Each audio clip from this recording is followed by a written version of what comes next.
Ya, ini adalah lagi-lagi gebrakan baru dari Gubernur Jawa Barat Deddy Mulyadi mengirim anak-anak nakal untuk kemudian digembleng secara militer. Akankah kemudian hal ini positif dan juga efektif hasilnya? Karena dilakukan kurang lebih selama 6 bulan dan akan dilakukan dalam beberapa hari lagi, tepatnya pada 2 Mei mendatang. Namun kami konfirmasi kepada pihak Mabes TNI belum ada kemudian nomenklatur secara jelas bagaimana kemudian nanti hal ini akan dilakukan. Tapi kita ingin lihat, kita ingin bedah bagaimana kemudian kebijakan baru ini akan berlangsung. Apa plus minusnya dan juga efektivitasnya seperti apa. Sudah bergabung bersama kami pemirsa sejumlah narasumber hebat di studio. Apa kabar Indonesia malam saat ini bersama dengan saya. Saat ini sudah ada Bang Satriawan Salim, pengamat pendidikan sekaligus juga Kornas dari P2G. Selamat malam Bang Satriawan. Malam, Assalamualaikum Syarifah. Waalaikumsalam warahmatullahi wabarakatuh. Juga hadir bersama dengan kami melalui sambungan Zoom ada Prof. Cecep Darmawan, Guru Besar Universitas Pendidikan Indonesia, sekaligus juga pengamat kebijakan pendidikan. Selamat malam Prof. Cecep. Selamat malam Mbak Maria. Selamat malam, salam sehat Prof. Dan juga nanti akan bergabung pula bersama dengan kami. Kembali. Ada Prof. Muradi, Guru Besar Politik dan Keamanan dari Universitas Padjadjaran Bandung. Saya ingin langsung ke warga Jabar ini. Ada Prof. Cecep. Nah itu dia Prof. Melihat kebijakan ini, respon Anda sekaligus sebagai pengamat kebijakan pendidikan. Tepatkah kebijakan ini kemudian diambil oleh Gubernur Jawa Barat Deddy Mulyadi? Terima kasih Mbak Maria Asekap ya. Ini pertanyaan yang sering muncul nih ya. Pertama tentu kita apresiasi dulu ya ide Pak Gubernur Pak Deddy Mulyadi untuk mengatasi persoalan kenakalan remaja ini. Nah persoalannya apakah kenakalan remaja ini ya sudah sedemikian akut dan harus diberikan kepada pendidikan militer di barak? Nah itu pertanyaan menarik ya. Nah saya melihat kalau itu memang sedemikian, artinya instrumen-instrumen pendidikan ya, pembinaan dalam konteks pendidikan berarti sudah rapuh. Instrumen-instrumen misalnya penegakan hukum juga sudah rapuh ya, dan instrumen-instrumen institusi atau peranata sosial juga mungkin sudah rapuh. Kalau itu semua memang sudah rapuh, ya mungkin itu salah satu upaya ya. Tetapi saya katakan bahwa pendekatan militer ANSI sebenarnya tidak cukup ya untuk memberikan semacam penegakan atau penguatan pendidikan karakter. Seperti kita ketahui pendidikan karakter itu kan diberikan pada beberapa konteks, misalnya ya melalui habituasi gitu ya, kemudian melalui role model dari para gurunya ya, kelas sekolah, ekosistem sekolah gitu. Kemudian juga melalui kurikuler, baik dalam beberapa mata pelajaran yang diinsersi ya gitu kaitan dengan pendidikan karakter itu, maupun melalui ekskul ya, ekstrakurikuler gitu. Nah ada OSIS, ada pramuka dan lain-lain. Jadi hemat saya Pak Gubernur saya yakin nanti juga akan sangat membuka ya ruang-ruang dialog dan bagaimana ya stakeholder pendidikan itu bisa dilibatkan dalam konteks ini. Gitu. Tapi prinsipnya bahwa pembinaan ya karakter siswa itu penting gitu ya. Nah soal barak itu soal nanti kita bicara. Apakah memang sepenuhnya 100% ya ala militer, ataukah itu tempatnya saja di barak, sebetulnya pembinaannya melibatkan misalnya ahli pendidikan, ahli psikologi ya gitu misalnya ya, para psikolog di situ, ahli agama mungkin ya, dan segala macam. Tapi terlepas dari itu, sebelumnya tentu kita harus berbasis pada hasil riset. Sebetulnya anak-anak yang nakal itu ya penyebabnya apa, kan bisa berbeda-beda. Tidak otomatis sekali nakal langsung barak gitu ya. Tentu ada klasifikasi itu. Dan Pak Gubernur pasti ada kebijakan, tadi saya katakan ya, apakah peraturan gubernur atau apa dasar hukumnya. Sebab kalau tidak kan nanti dipertanyakan atas dasar apa. Terus kalau anak-anaknya menolak juga ini jadi persoalan. Jadi memang melihat persoalan anak nakal tidak bisa dibidik oleh satu dimensi, misalnya melalui TNI saja ya. Tetapi ini harus menjadi perhatian semua pihak. Ya bagaimana ekosistem sekolah juga bisa menciptakan pendidikan karakter yang baik, lingkungan rumah juga ya. Jadi dari sisi informalnya juga begitu di masyarakat ya. Jadi hemat saya ini harus simultan dan komprehensif melihatnya Mbak. Nggak bisa melihat bahwa yang nakal udah masuk aja barak, masuk barak gitu.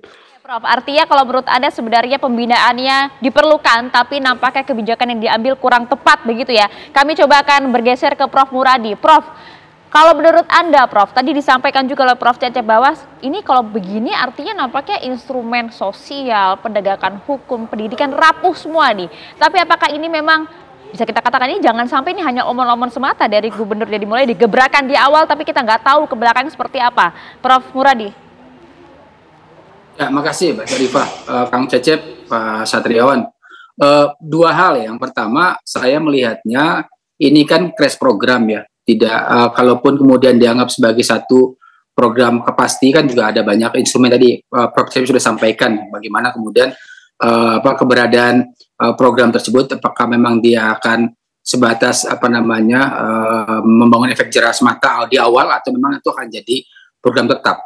Artinya kalau saya tetap berpacu pada bahwa sekolah itu ya komunitasnya atau habitusnya ada di sekolah ya. Mereka di sekolah kemudian ada instrumen misalnya katakan konseling dan sebagainya. Jadi justru saya menangkapnya ini semata untuk efek jerah awal sih saya kira menarik ya untuk kemudian dipraktekkan. Tapi tadi tetap bahwa nanti ke depannya ada pelibatan efektif dari pihak sekolah. Kenapa? Karena yang tahu A sampai Z-nya terkait dengan pendidikan karakter, pendidikan lain-lain itu ada di sekolah, termasuk juga ada di keluarga, di rumah ya.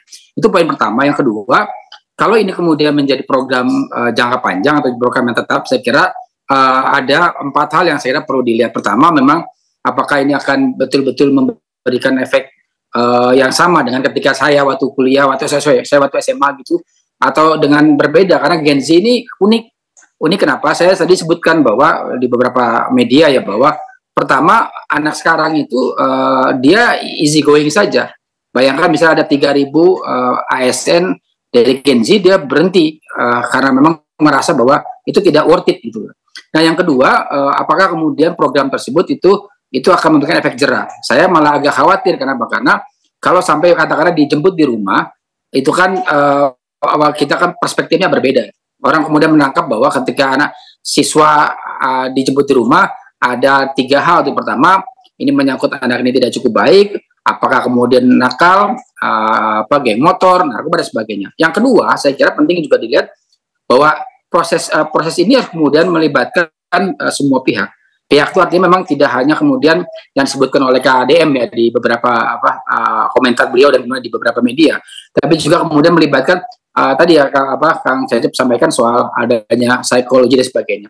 Nah yang terakhir saya kira penting untuk dilihat bahwa ini linear dengan dengan tujuan pendidikan nasional kita.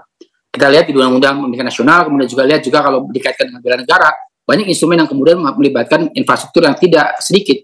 Artinya apa? Kalau sebatas ini mungkin kita lihat 1-2 kali pekerja satu program sini mungkin ada ya, saya kira perlu juga menjadi rujukan kalau memang ternyata dianggap penting untuk memberikan efek jerah buat anak-anak yang nakal dan sebagainya seperti itu.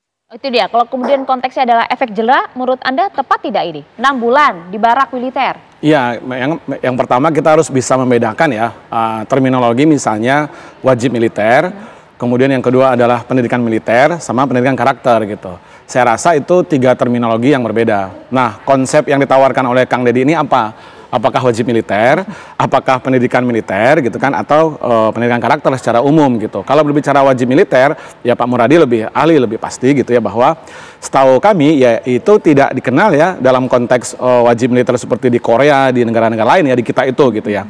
Kalau konsepnya adalah pendidikan karakter, sebenarnya sudah diatur oleh Perpres nomor 87 tahun 2017 tentang penguatan pendidikan karakter. Nah bahkan di era Pak Menteri yang sekarang, Pak Abdul Muti, itu sedang dikembangkan yang namanya 7 kebiasaan anak Indonesia hebat.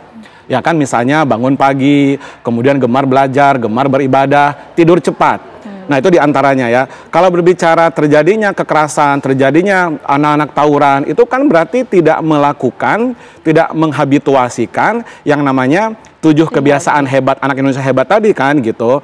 Nah oleh karena itu kami pikir ini harus jelas dulu ini tujuannya apa gitu. Yang kemudian yang kedua adalah melibatkan siapa gitu. Nah kemudian instrumen tadi disebutkan apa saja yang terlibat di sini gitu kan ya. Komponennya apa saja? Apakah itu betul-betul 6 bulan sampai setahun di barak militer? Atau tetap melibatkan sekolah dalam artian anak-anak kita ini tetap bersekolah secara reguler tetapi ada entitas tentara atau polisi yang terlibat. Kalau pola yang nomor 2, Syarifah Maria, itu biasa terjadi. Sekolah-sekolah kita, SMP, SMA, bahkan perguruan tinggi itu ada namanya latihan dasar. Ya kan, kepemimpinan siswa. Mungkin Syarifah juga mengalami dulu kan, dikirimlah misalnya ke Korem, ke Kostrat, ke Kopassus gitu ya. Kegiatannya sifatnya pelatihan. 2, 3, sampai 1 minggu gitu ya. Tetapi kalau sifatnya pendidikan, ini tentu akan berdampak terhadap kegiatan kurikuler anak kita. Bayangkan 6 bulan sampai setahun, berarti anak-anak ini meninggalkan sekolah madrasah selama 6 bulan sampai 1 tahun. Berarti kan tertinggal pelajarannya. Ya kan, bagaimana ujian dan seterusnya, itu yang pertama. Nah, yang kedua yang penting, ini kan berkorelasi juga dengan kewenangan pemerintah pusat, yaitu Kementerian Pendidikan Dasar Menengah, Kementerian Agama juga, karena ada anak madrasah gitu ya. Nah, ini kami pikir juga harus disinkronkan gitu. Ide boleh-boleh saja, kami apresiasi ide, tentu niatnya baik gitu ya dari Kang Dedi, tetapi tidak melibatkan Kemdikdasmen gimana? Tadi kurikulumnya gimana? Ya kan, kemudian siapa yang mengajar gitu?